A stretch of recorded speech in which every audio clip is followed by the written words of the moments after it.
আছে বিশ্ব প্রসবিনী জগৎ জননী, বিয়াই তুমি কেন আমার মায়ের চরণে প্রণাম করলে না? এটা এক নম্বরে জিজ্ঞাসা। আর দ্বিতীয়বারের জিজ্ঞাসা একটু ভালো করে জানতে চাই যে কি তুমি মায়ের চরণে প্রণাম করলে না ঠিক, কিন্তু তুমি মায়ের প্রসাদ গ্রহণ করলে না কেন?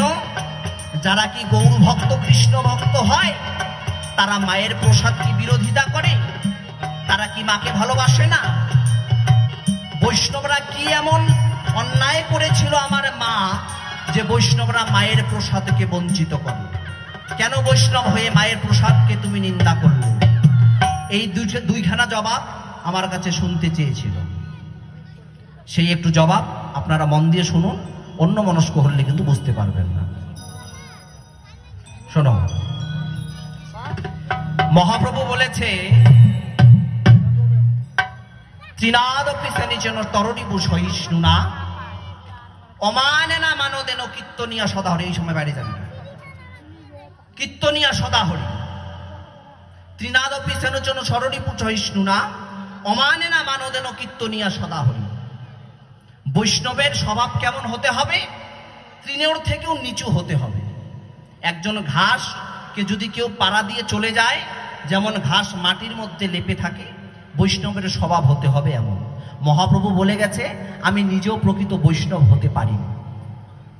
তাই বৈষ্ণবের স্বভাব তুমি শুনতে চেয়েছিলে, এক কথায় বলে গেলাম মহাপ্রভুর তার শ্লোকে কি বলেছে, ত্রিনাদপি সেনচন চরণীপু সহিষ্ণু না অমানে না মানদেন কীর্তনিয়া সদাহরি। যে সবাইকে মান দিতে পারে, যে তৃণর থেকে নিচু হতে পারে, যার ভিতরে সবসময় কৃষ্ণ কথা কৃষ্ণ প্রেম, সেই প্রকৃত বৈষ্ণব।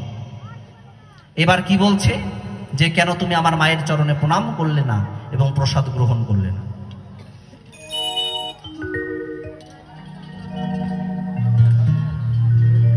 আহা, আরে তাল গাছের ওই আগায় বাবুই রে বাবুই, আরে বানাইছে কোনে বাসা,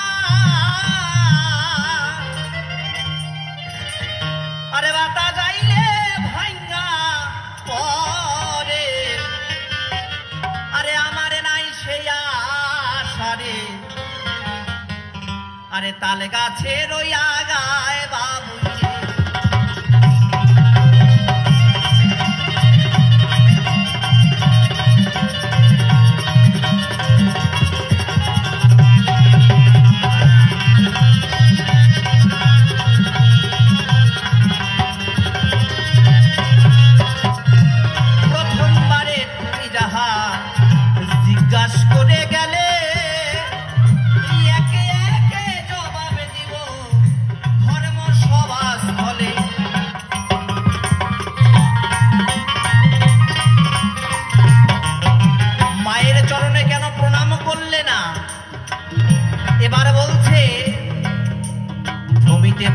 যদি কোনো ভাগ্যবানদী দেখো গুরু কৃষ্ণের প্রসাদ পায় ভক্তিলতা বীজ।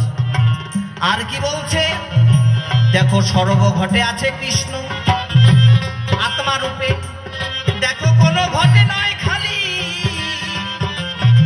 আর কোনো ঘটে বিকশিত, আবার কোনো ঘটে কলি।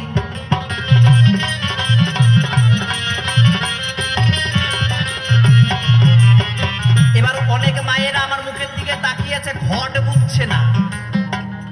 ঘট কাকে বলে আমি মুখ দেখলেই বুঝতে পারি, আপনারা পালা বুঝেন কি বোঝেন না। এই ঘট বলতে আমাদের দেহ ঘট, এটা হলো দেহ ঘট। এই ঘটের মধ্যে ছোট বড় সবার ভিতরে আমার ভগবান শ্রীকৃষ্ণ বিরাজ করে।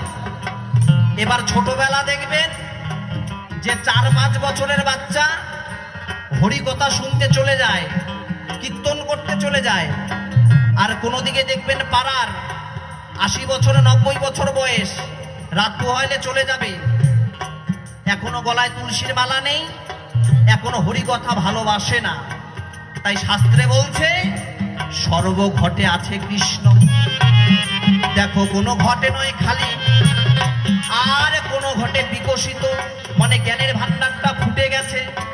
আর 80 বছরেও যার ফোটেনি সে দেখো কোনো ঘটে কলি।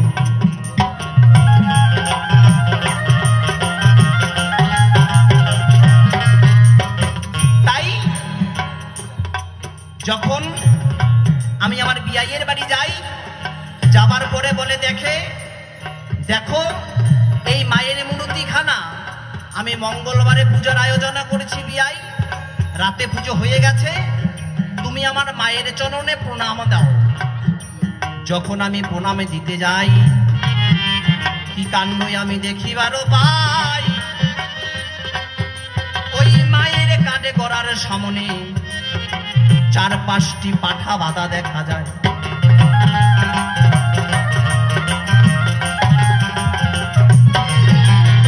ওই বাঁশের খুঁটির মধ্যে 4-5টা কালা পাঠা, সেই পাঠা দড়ি দিয়ে বেঁধে ধুয়েছে। এবার আমি কি বিয়াইকে গিয়ে বললাম, বিয়াই ও বিয়ান একটু শোনো তো। বলে কি, এদিকে একটু আসেন না, এই যে পাঠাগুলো বাঁধা আছে, এই পাঠাগুলো আপনারা কি করবেন? বলে এই পাঠাগুলো অর্ধেক পাঠা উৎসর্গ করা হয়েছে, সেগুলো বলি দেওয়া হয়নি, আর যেগুলো দেখছো যে রক্তের নদী বয়েছে, সেগুলোকে বলি দেওয়া হয়ে গেছে। আমি বলছি সর্বনাশ, এ কি কাণ্ড। এবার যখন আমি একটু এগিয়ে যাই, এবার তখন দেখতে পাই কি অপূর্ব কাহিনী। এই সভাস্থলে প্রকাশ করব তোমার মায়ের বর্ণনাখানি।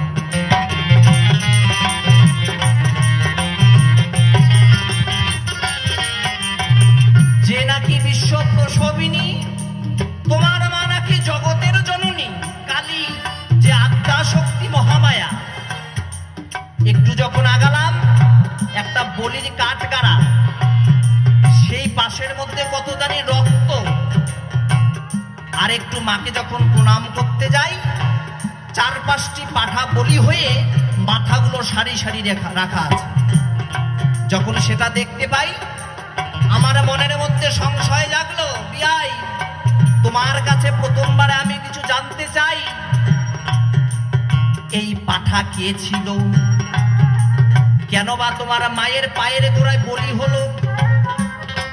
আর পাঠার রক্ত না হলে তোমার মায়ের পুজো নাকি সুসম্পন্ন হয় না। যদি বিয়াই একটু তত্ত্বটা তোমার জানা থাকে, পাঠা কে ছিল আর কেন মায়ের পায়ের সামনে বলি হলো, একটু প্রকাশ করে ভুল বলবো। এইবারেতে কথা ধরে আমি কেন করলাম না প্রণাম? সবাই আস্তে আস্তে আমি করিব বর্ণ।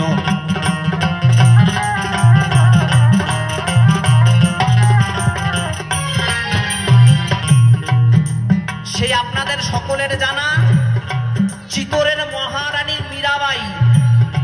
মীরাবাইয়ের কাহিনী আপনারা সকলে জানেন।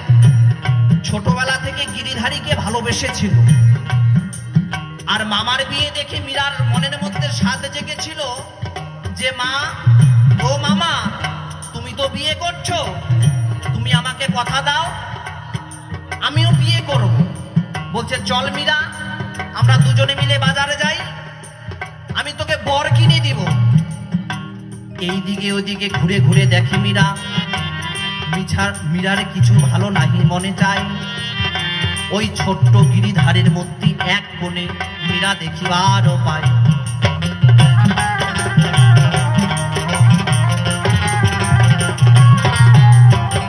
বলছে মামা, আমার ওই মূর্তিখানা